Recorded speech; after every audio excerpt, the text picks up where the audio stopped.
della Occhiali piazza dei napoletana Soloni. è quello del colombiano James Rodriguez. Sentiamo, Allora, sentiamo. James Rodriguez risponde a diciamo, un quadro di desiderio di Carlo Ancelotti. Non so quanto risponda al 100% alle nostre esigenze di gioco, però indubbiamente non si può mettere certo in dubbio una bravura e una capacità e una professionalità di un simile calciatore. Allora, perché a un certo punto uno deve anche responsabilizzare il proprio mister, poiché lui lo desidera ampiamente, ce l'ha già avuto, quindi sa perfettamente che cosa può rendere dopo un anno che ha allenato Come sei il nostro lungo! Napoli, sicuramente se lo desidera sa perfettamente quanto può essergli utile e necessario. Io non faccio una piega e ho detto va bene, anche se è costosissimo andiamo avanti, e questa è una soluzione. Se non dovesse andare in porto questa soluzione, che comunque stiamo elaborando con il nostro agente, superagente amico portoghese, Jorge Mendes,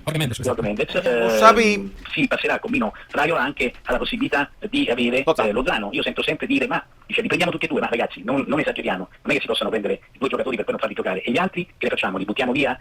No, gli altri vanno sempre tutelati perché sono degli ottimi calciatori, possiamo ignorare. Poi ho sempre detto, signori, noi prima dobbiamo vendere e poi possiamo comprare. Tutto ciò che abbiamo verificato non essere più utile alla causa ancelottiana. La vita sta zitti, ha già fu commenta su fatto come siete lunghi.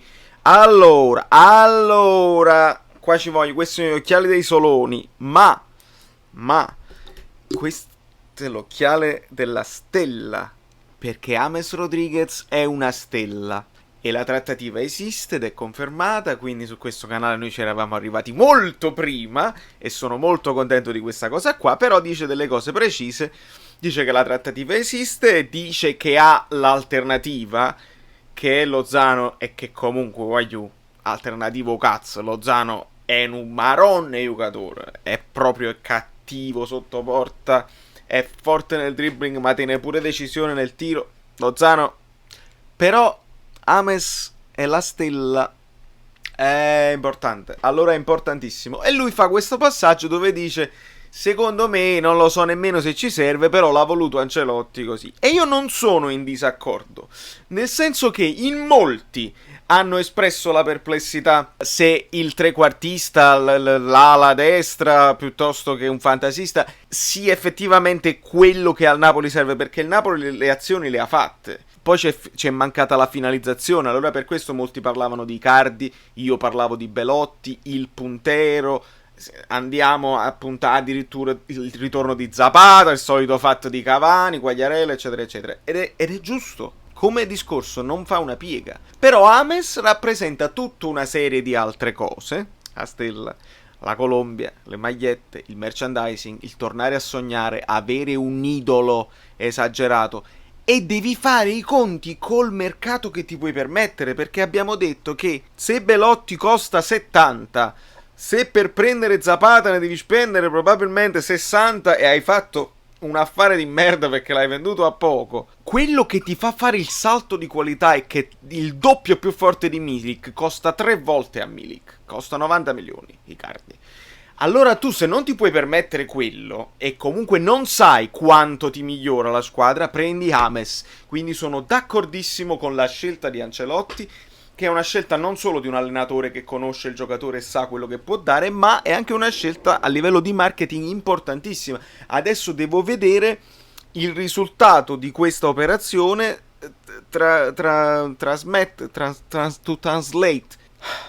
tradursi in operazioni di marketing importanti in tutto il mondo, perché James ha più i followers di una stella che il Napoli non ha.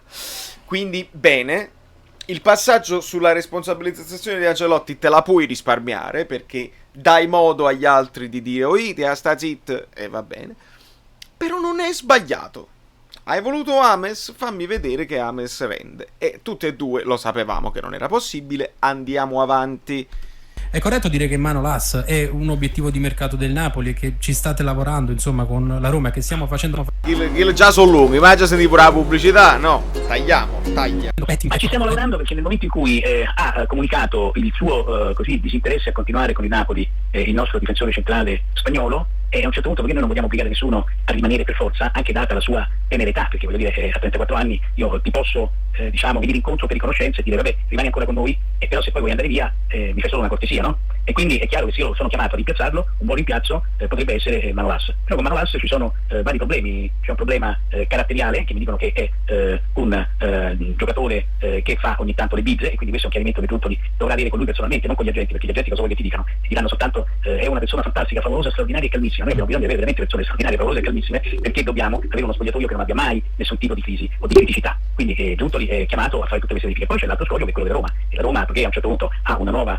impostazione gestionale attraverso un nuovo direttore sportivo che si dovrà concretizzare, e attraverso un nuovo allenatore che si è già concretizzato, e stiamo verificando e vedendo un momentino come poter acquisire a un prezzo consono e giusto per un giocatore che già comincia ad avere una certa età, per cui diventa un vuoto non più a rendere, non è più rivendibile, e a questo a me sta bene, perché un difensore centrale con gli attributi può andare bene fino anche a tarda età, e quindi però non bisogna nemmeno sperperare il denaro in un'acquisizione, perché ripeto, altrimenti già avendo lui uno stipendio molto importante, in più se ci andiamo ad abbinare porzionalmente anno per anno quello che è l'incidenza del cartellino, diventa una cifra secondo me illogica per quello che è il mercato italiano. Tutto qua. La Roma ha inserito questa clausola rescissoria da 30 milioni di euro. Molti dicono sembra bassa, ragazzi, io sempre tu sembra bassa, proprio la devono abbassare, perché stranamente quando noi chiediamo dei prezzi giusti e corretti per i nostri calciatori dicono che esagerazione. Ma scusate, ma perché mi chiedete delle persone di un certo livello?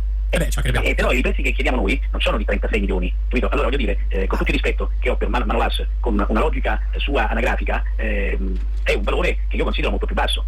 Allora, siete lunghi. Tutto questo è è giusto, ma non le dicere pubblicamente. Ma che sono sti storie che dici pubblicamente, però che le attacca a briga e a maverino un po'?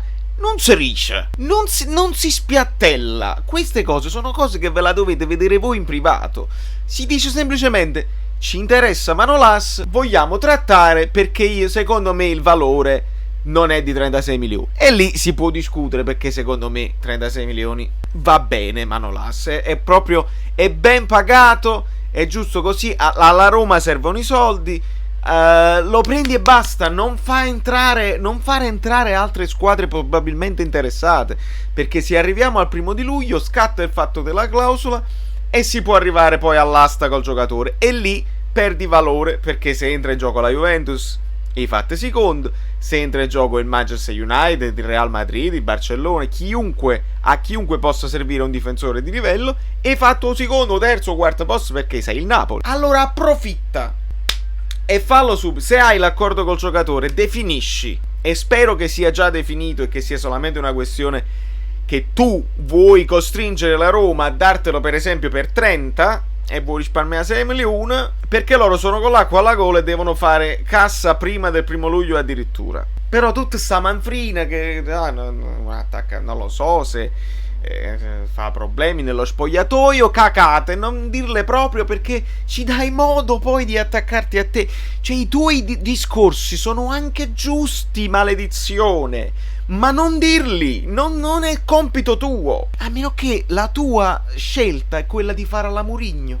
Mi prendo addosso tutte le critiche, io faccio finta di non sentirle, così distraggo l'ambiente da Ancelotti, dai giocatori, e se la prendono tutti con me. Io devo pensare che lo fa apposta, perché non si spiega. È la stessa cosa con Albiol, mi fai un piacere se te ne vai, non si riesce, va bene così.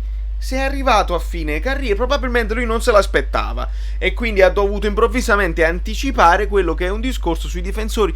Ma veramente ci ha fatto un piacere, perché ragazzi, Koulibaly se ne va l'anno prossimo, secondo me, perché scatta il fatto della clausola dei 150 milioni e quest'anno si resiste. Ti prepari e ti prendi Manolas adesso, ti fai un anno con tutti e due, dopodiché per l'anno prossimo avrai stabilito chi può essere un rincalzo per Koulibaly. Nel frattempo hai Manolas che è di livello, e prepari quello che poi debba mettersi a fianco di Manolas. Veramente Albiol ci ha fatto un piacere se è così, perché l'anno prossimo Manolas probabilmente non lo prendevi, perché se va a scadenza se lo prendeva qualcun altro. Quindi veramente ci ha fatto un piacere. Tu in pubblico devi ringraziare e devi dire: va bene così, grazie per quello che ci hai dato, lo sapevamo che prima o poi volevi tornare in Spagna, va bene. E capite quello che dico? Con Sarri da una parte e con Conte dall'altra sarà un campionato molto molto molto divertente. Tra l'altro un campionato dove abbiamo un Bologna che sicuramente avrà la sua da dire, un Torino che sicuramente avrà la sua da dire, una Fiorentina che sicuramente avrà la sua da dire, una Lazio che sicuramente continuerà a dire la sua, una Roma che dobbiamo vedere come si rivirginizzerà, e quindi voglio dire Vabbè, la pubblicità arriva al momento giusto. Ragazzi, se arriva Ames, tanto di cappello. Lui ha scaricato le responsabilità, ma non importa, perché io sono convinto che Ames può avere un ottimo impatto con la piazza. È la stella che tutti volevamo. E si piglia Ames, poi non potremmo comunque sempre ricevere De Laurentiis si un pappone a caccia ai soldi. Li sta cacciando.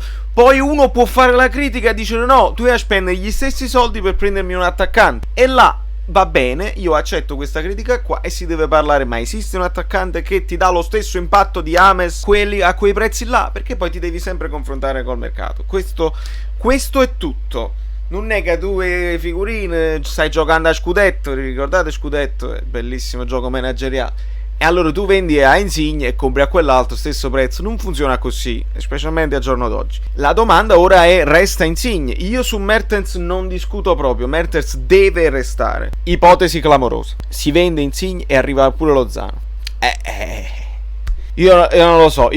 Queste mo sono speranze. Però il fatto che siamo tornati a sognare, ragazzi, è importante. È proprio bello. Cioè, metti Manolas in difesa a fianco a Koulibaly, Di Lorenzo, Gulam, Meret in port, garanzia. A centrocampo, se confermi Allan, ti puoi giostrare i vari Fabian Ruiz e Zelinski. E in attacco hai messo Lozano, Milik, James, hai Callejon che è sempre fondamentale, hai Mertens che comunque segna sempre perché ha capito come giocare con Ancelotti. Ti puoi giostrare la carta Amin Younes, ti puoi organizzare con Zelinski anche in attacco, Fabian Ruiz sulla fascia comunque gioca bene. Serve probabilmente un centrale di centrocampo da affiancare ad Allan se hai dato Diawara, se hai dato Rogo, questi qua, insomma. Prendi un Veretù qualsiasi guagliù, e noi ci divertiamo chi stanno, con tutta la rinuncia ad Insigne. Se poi resta Insigne va bene, non arriva Lozano, speriamo che Insigne e Ames giochino bene vicini. Secondo me ci divertiamo stesso, poi non lo so. Però se non arriva Lozano voglio una punta, la vorrei vicino, perché se arriva Lozano mi sta bene anche Inglese. Se non arriva Lozano voglio una punta, voglio Quagliarella o voglio... però mi piacerebbe. Da New York Valerio Fluido è tutto. I soloni, le stelle, forza Napoli, sempre, ma sempre. No chi lo fatto che De Laurentiis è pappone, ma fatto passo genio, non ti fam. Noi amati fa sempre. Poi facciamo le critiche a De Laurentiis perché se le merita, ma mi raccomando che siano costruttive e non strunzate. Ma arriviamo sempre secondo. Cagate che lasciano il tempo che trovo. Se viene James voglio